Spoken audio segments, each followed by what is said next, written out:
people can understand. Or you speak the series too much, then the woman they can understand only the other people. Then so the simple English sometimes can be Exactly. yeah, it can be better. Exactly. And then when you go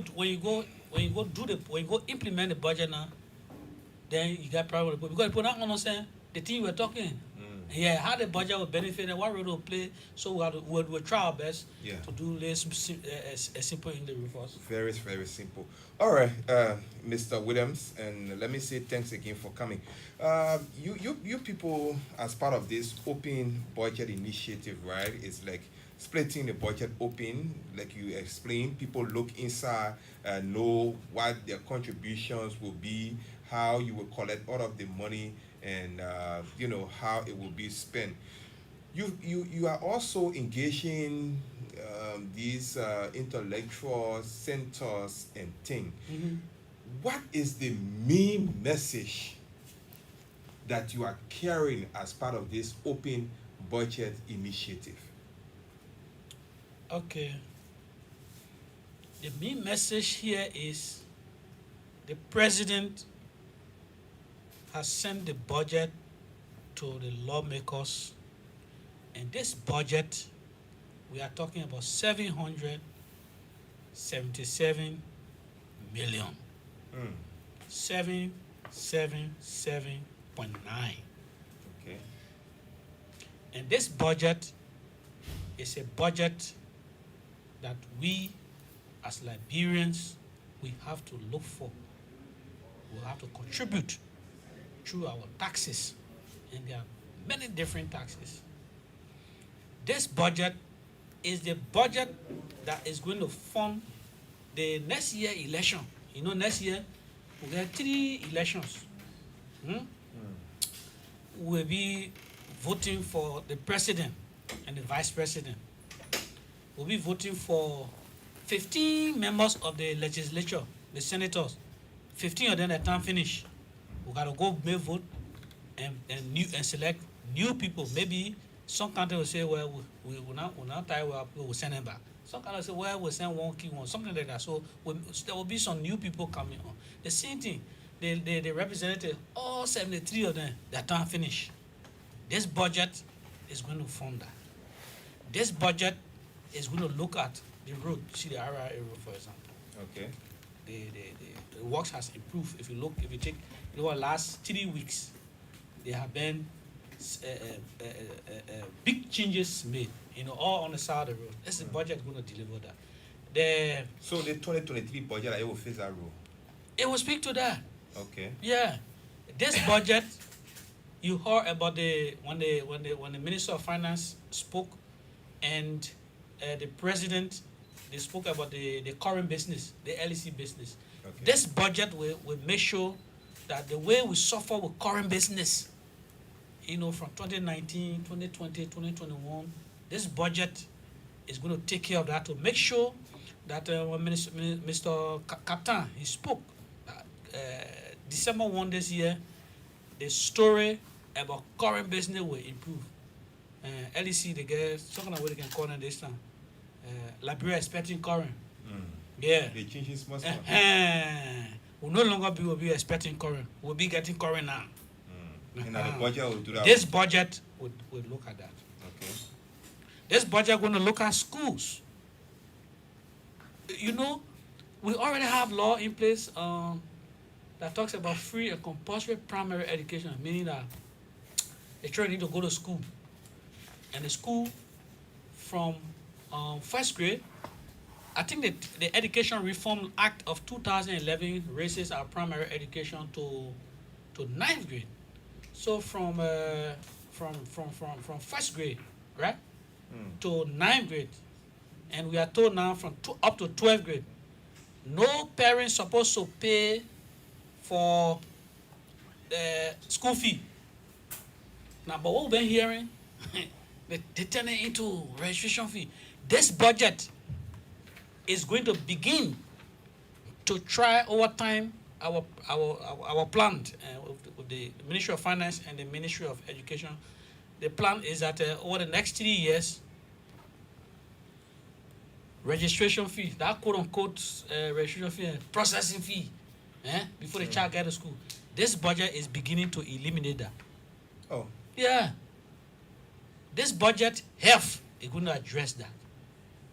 okay. Security, our transparency program is going to look at that. That's what this budget going to do. All right, Mr.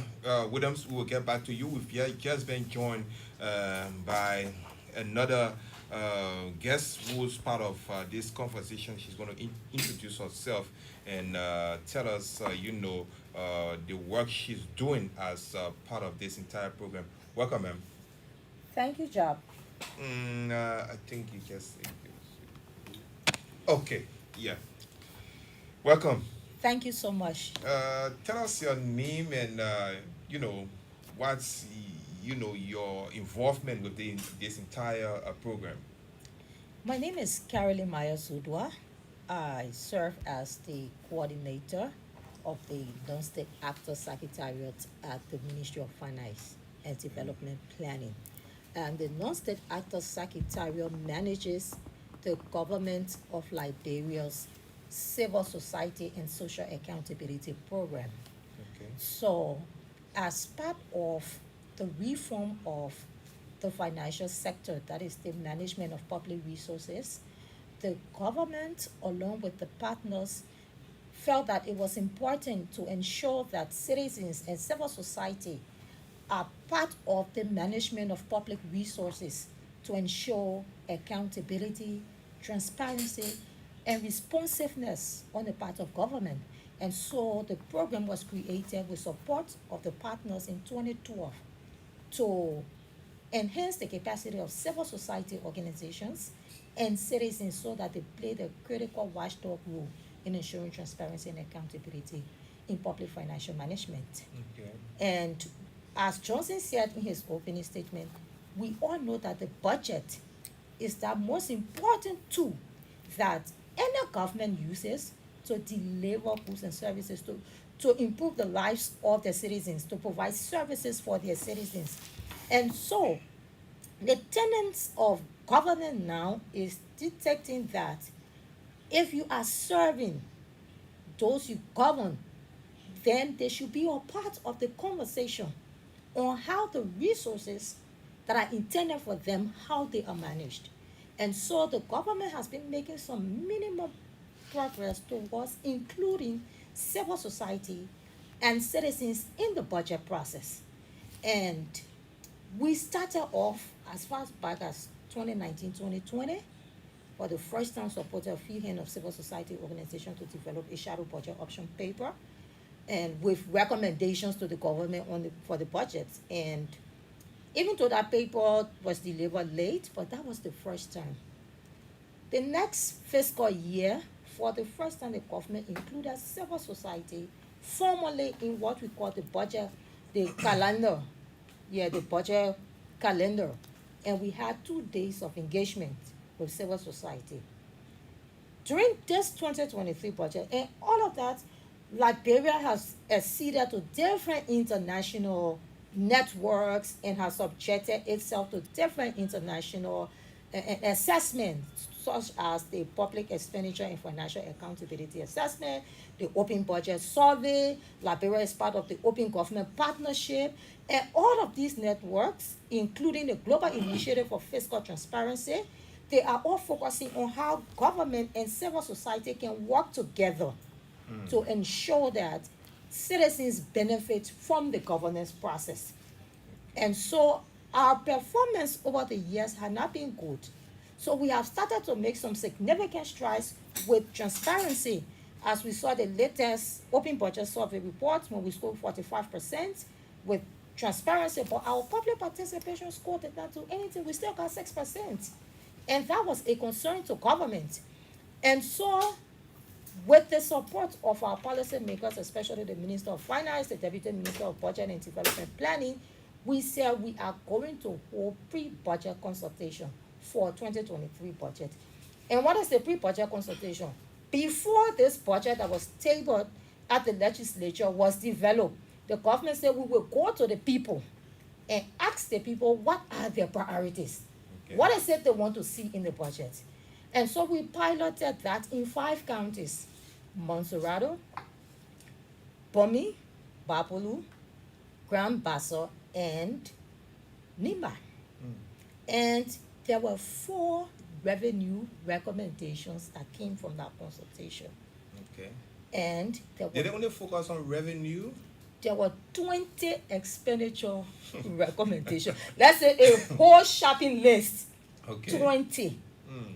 And it was interesting to note, Jab, that when we started to visit the counties, people were excited and they were saying, wow, for the first time, the government asking us what we want, what is it we want to see in the budget. Okay. And they were overwhelmed. And between you and myself, they were very engaged in the process. It's like they knew what they wanted. And they cut across, even if we have visited the 15 counties, the issues were the same. And Okay. the issues were coming up. And what are the main issues they talk about when you said, these 4 revenue is another, form of revenue they discovered through that program? Okay, well, like for example, one they said there was a need for the government to review the tax waiver. So there are businesses, there are companies that government waives certain percent of taxes to them. So they felt that, like Johnson said, if it is 6% of our budget now, we are financing the country local resource mobilization from the county, then it means the money we're losing on tax waiver, exemption, all the things, the government need to look back at them. Then if we must raise the revenue, then our own domestic resource mobilization strategy that we develop, then it contravenes certain portion of the revenue code of 2011. So they say look at the 2 documents so that government you are able to raise more revenue to be able to take care of us as your citizens. Now when it comes to the shopping list, and the government took those 2 recommendations, so the draft budget that was submitted to the legislature, those 2 budget revenue options are submitted to the legislature. Okay. So when it came to the shopping list, there were recommendations for health, there were recommendations for education, there were recommendations for transparency and accountability to fight against corruption, there were recommendations for social development, there were recommendations for agriculture, there were recommendations for education. Okay. Yeah, and the government accepted 6 of those recommendations.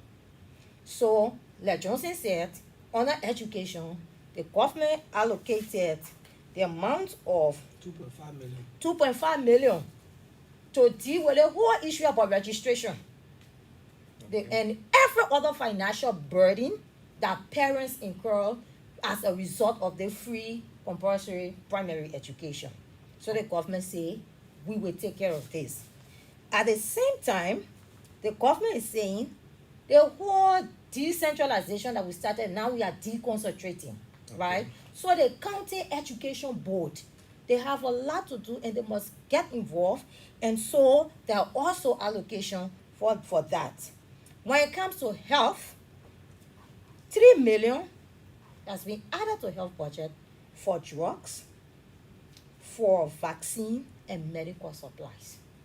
Those were the things that came out from the county consultation. People said drugs, medical supplies, vaccine, they were highly needed.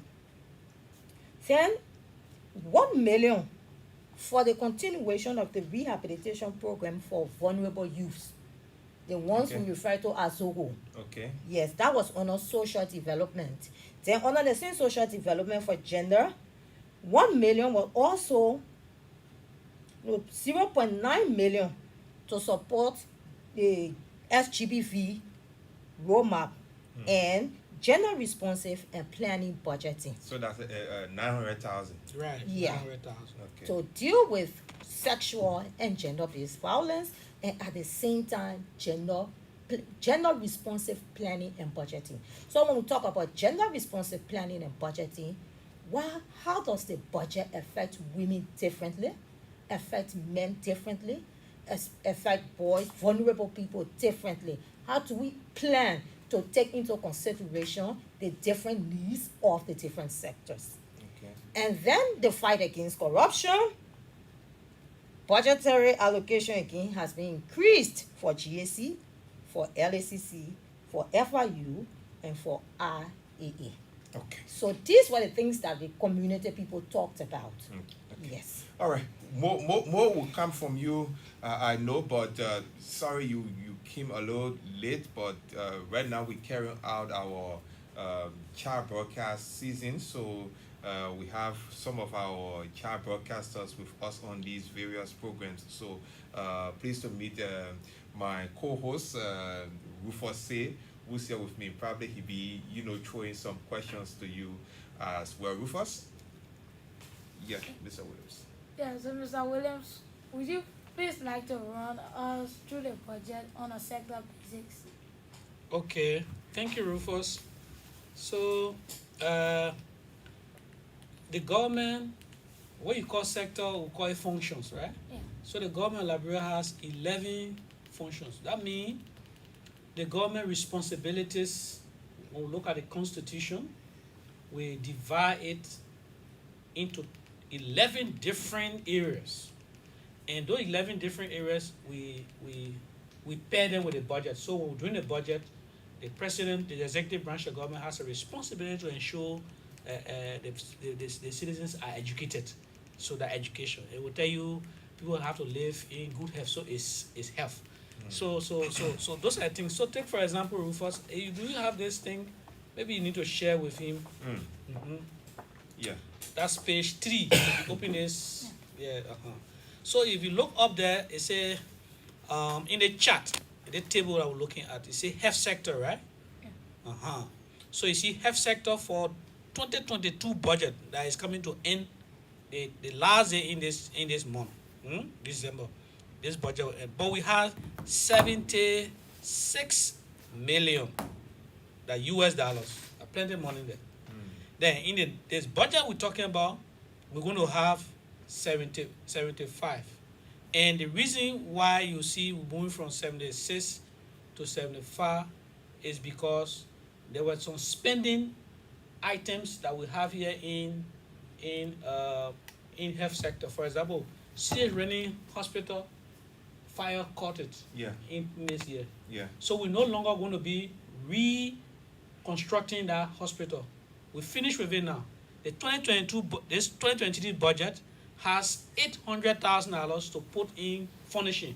Okay. Putting the decks and the beds and the different machines. So the concluding budget focus on the construction. Right. Okay. So we moved construction costs from there. Okay. So we moved the reconstruction cost that we carry have, budget down that way now the scene.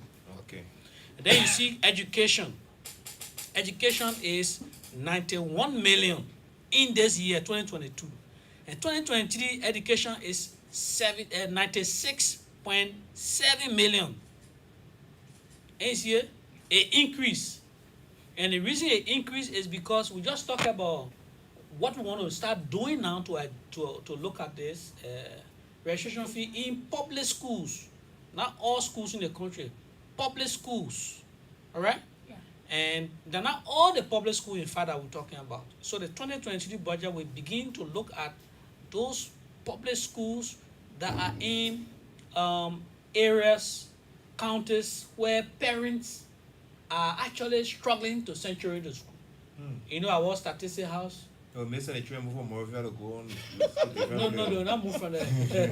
So yeah. So you see, our statistics house show that the statistics house tells us that there are some counties, the living condition not the same as Monserrado. Sure.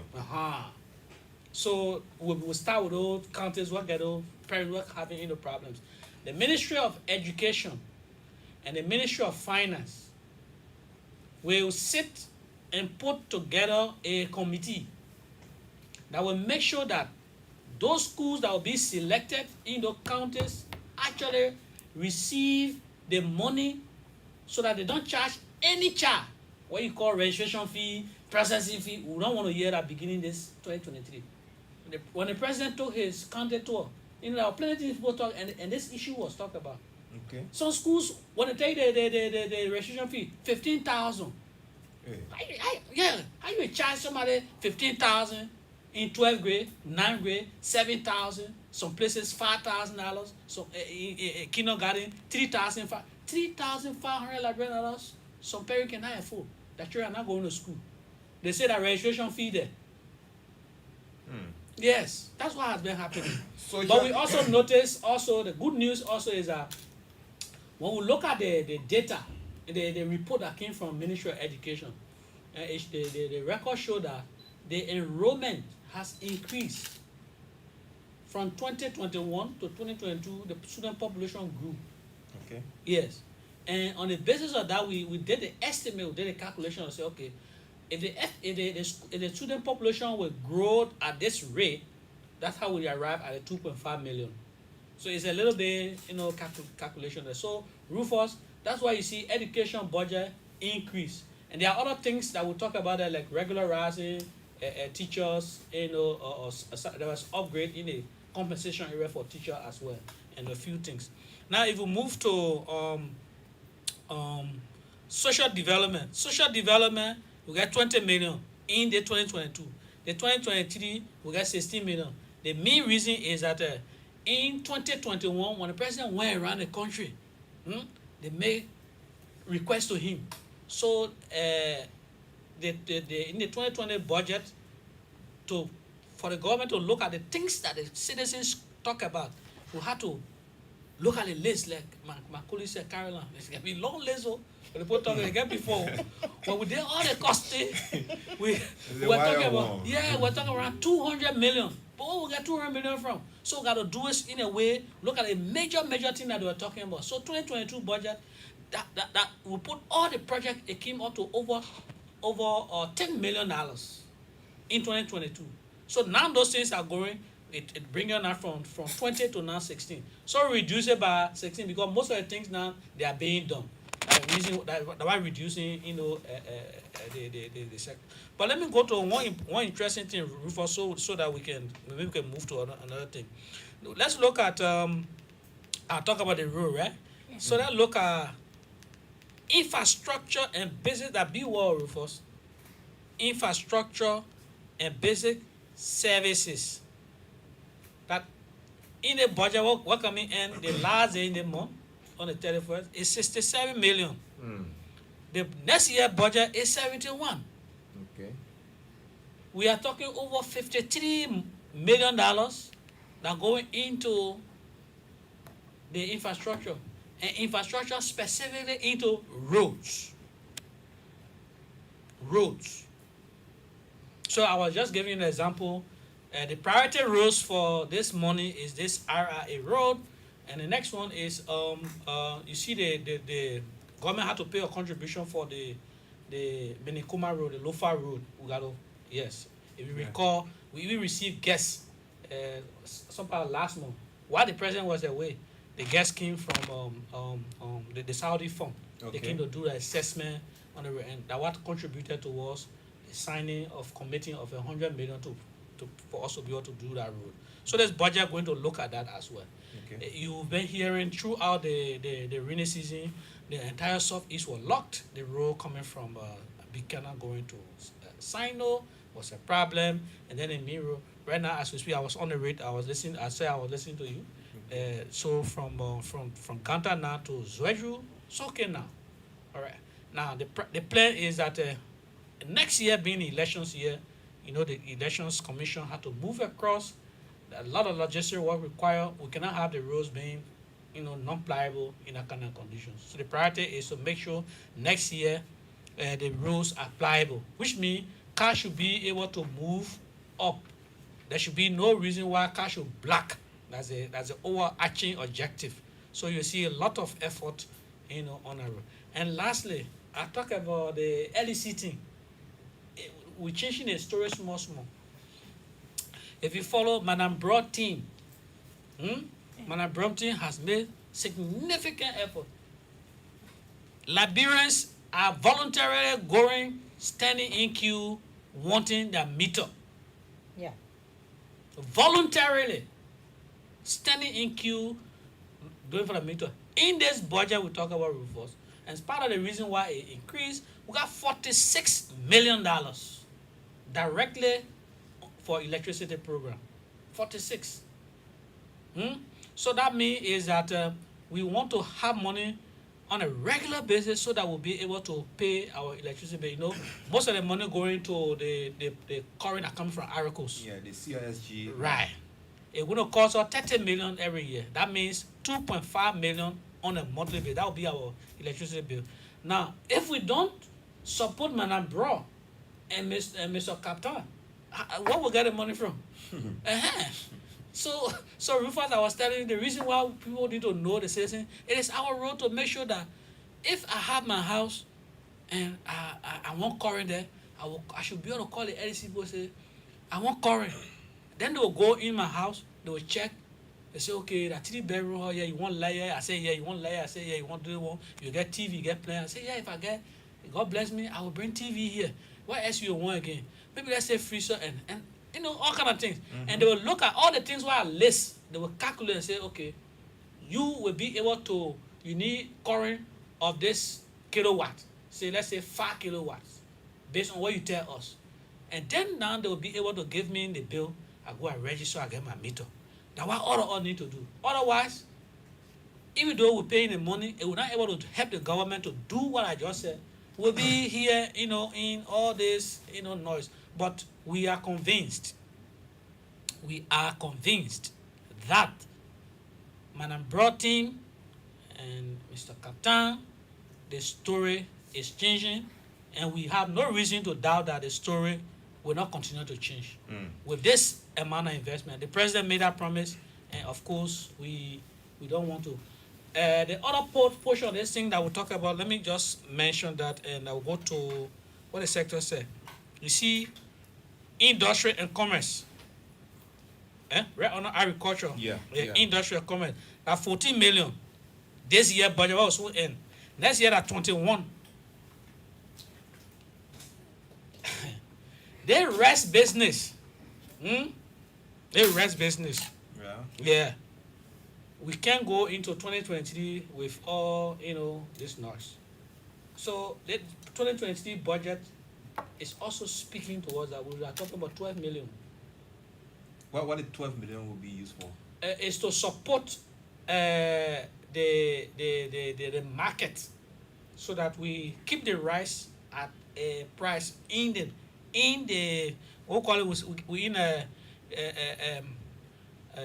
we have not reached crisis, but it has become an emergency now. But let me put it temporarily. For now, the government is trying to keep the rice price, you know, so that we can afford it. But in the long run, we will remove this. Government is not able to continue putting money in the budget to keep rice price. It's not possible. Everybody has said it over and over. So for now, this is the plan. So that's why you see, you know, the increase. But we say 777 million, right? But this budget is 811. And the reason why we drop, why we're not more than 800 or we're not at 800 is because the partners in 2022 budget promised to give us 165 million. In 2023, 110 million. Okay. They're not increase. That decrease, fine. That's why our budget. Fine. You see it? So the reason why our budget now increased to 800. And also we don't, if you recall, since President we are told over, we never reported say we get budget shortfall.